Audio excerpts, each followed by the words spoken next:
Good morning everyone. तो आज हम बात करेंगे what is left wing extremism. आप सभी अच्छी तरह से जानते हैं कि जैसे उड़ीसा है, झारखंड है, छत्तीसगढ़ है, इसमें नक्सलिस्ट अटैक्स बहुत होते हैं। और इसका सबसे बड़ा नुकसान ये होता है कि एक तो हमारे जवान शहीद होते हैं और एक जवान को खड़ा करने के लिए सरकार कितना पैसा खर्च करती है ये भी आपको पता है। दूसरी बात यह है कि असेट जो है भारत का उसे नुकसान पहुंचता है, क्योंकि जो जवान हमारा शहीद हुआ है वो हमारे लिए एक असेट है। उसके बाद जो डेवलपमेंट प्रोग्राम चलाए जाते हैं उन्हें नुकसान पहुंचता है, इंफ्रास्ट्रक्चर के ऊपर नुकसान पहुंचता है। तो हमें एक लॉन्ग टर्म सोल्यूशन की ज़रूरत है, उसके लिए क्या किया जाए। तो चलिए सबसे पहले हम बात करते हैं कि लेफ्ट विंग एक्सट्रीमिज़म है क्या। ये ऐसे लोग होते हैं जो चाहते हैं कि हम नुकसान पहुंचा के, हम नुकसान करके या गोलियां चला के, रेवोल्यूशन करके सोसाइटी में कुछ चेंज ला सकते हैं। तो ऐसी जो फिलॉसफी होती है, ऐसी जो इनकी आइडियोलॉजी है वो हमें देखने को मिलती है, जिसे हम लेफ्ट विंग एक्सट्रीमिज़म भी कहते हैं। लेफ्ट विंग एक्सट्रीमिज़म को हम लेफ्ट विंग टेररिज्म भी कहते हैं। इनकी पॉलिटिकल आइडियोलॉजी ये सोसाइटल चेंज की बात करते हैं थ्रू द रेवोल्यूशनरी मीन्स। तो ये हो गया लेफ्ट विंग एक्सट्रीमिज़म। ये जो ग्रुप्स होते हैं जो गवर्नमेंट इंस्टीट्यूशन को टारगेट करते हैं, लॉ एनफोर्समेंट को टारगेट करते हैं। लॉ एनफोर्समेंट यानी कि आपके पुलिस डिपार्टमेंट हो गए, पुलिस ऑफिसर्स हो गए, या जितने भी स्टेट ट्रूपर्स होते हैं उनको टारगेट करते हैं, नुकसान पहुंचाने की कोशिश करते हैं। जो भी प्राइवेट प्रॉपर्टी होती है उसे भी नुकसान पहुंचाने की कोशिश करते हैं, ताकि सरकार को दिखाना चाहते हैं कि हम, अगर आपने हमारी बातें नहीं मानी तो हम आपको इस तरह से नुकसान पहुंचाएंगे। अब हम बात करते हैं कि लेफ्ट विंग एक्सट्रीमिज़म जो है उसकी शुरुआत कहाँ से होती है। देखिए, इसकी शुरुआत होती है 1967 में नक्सलबरी वेस्ट बंगाल में।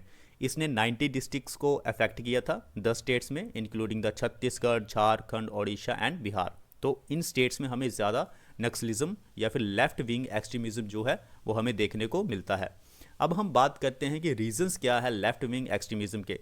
सबसे पहले तो इनइक्विटेबल डेवलपमेंट। देखिए, जिस भी जगह में लेफ्ट विंग एक्सट्रीमिज़म है, जितने भी अफेक्टेड एरियाज़ हैं, वहाँ पे गरीबी बहुत ज़्यादा है, अनएम्प्लॉयमेंट बहुत ज़्यादा है, एजुकेशन की कमी है, इलिटरेसी है, सोशल एक्सक्लूजन है।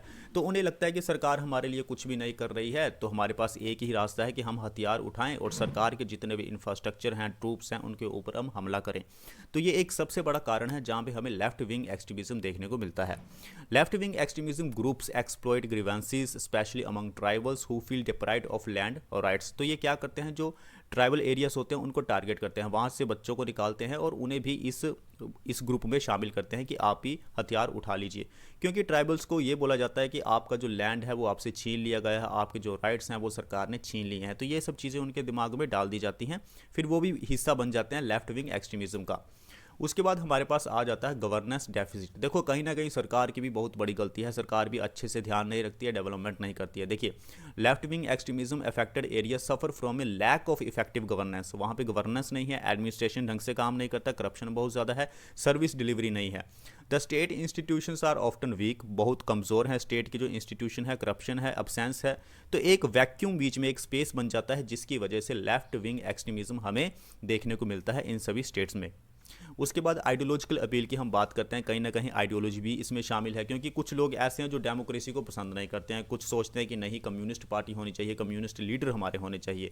तो ये जो इंस्पिरेशन है, ये इंस्पिरेशन हमें मिलती है चाइनीज़ कम्युनिस्ट लीडर से, माओ जेडोंग, वहाँ से इंस्पायर हुए हैं ये जितने भी लेफ्ट विंग एक्सट्रीमिज्म वाले लोग हमें देखने को मिलते हैं। नक्सलवारी मूवमेंट फिर हमें देखने को मिलता है 1967 में, जिसके बाद फिर हमें कम्युनिस्ट पार्टी ऑफ इंडिया देखने को मिलती है जो इंस्पायर्ड है मार्क्सिस्ट और लेनिनिस्ट के विचारों से। उसके बाद हम सिक्योरिटी मेजर्स की थोड़ी बात करते हैं कि लेफ्ट विंग एक्सट्रीमिज्म को काउंटर करने के लिए गवर्नमेंट ऑफ इंडिया ने क्या कदम उठाए हैं, हमारी सरकार ने क्या कदम उठाए हैं। देखिए, हमने डिप्लॉय किया है सेंट्रल आर्म्ड पुलिस फोर्सेस को, सीआरपीएफ हमारे पास है, बीएसएफ हमारे पास है, आईटीबीपी हमारे पास है, जो लेफ्ट विंग एक्सट्रीमिज्म वाले जो एरियाज़ हैं वहाँ पे अपने ऑपरेशंस को चलाती हैं और पुलिस की प्रेजेंस को स्ट्रेंथन करती हैं। The government strategy aim to eradicate left wing extremism. अब गवर्नमेंट ने पूरी तरह से प्लान कर लिया है कि अगले 2 साल में हम पूरी तरह से लेफ्ट विंग एक्सट्रीमिज्म को ख़त्म कर देंगे। अब हम जो हैं फाइनल स्टेज में अपना काम कर रहे हैं, तो ऐसा सरकार का कहना है।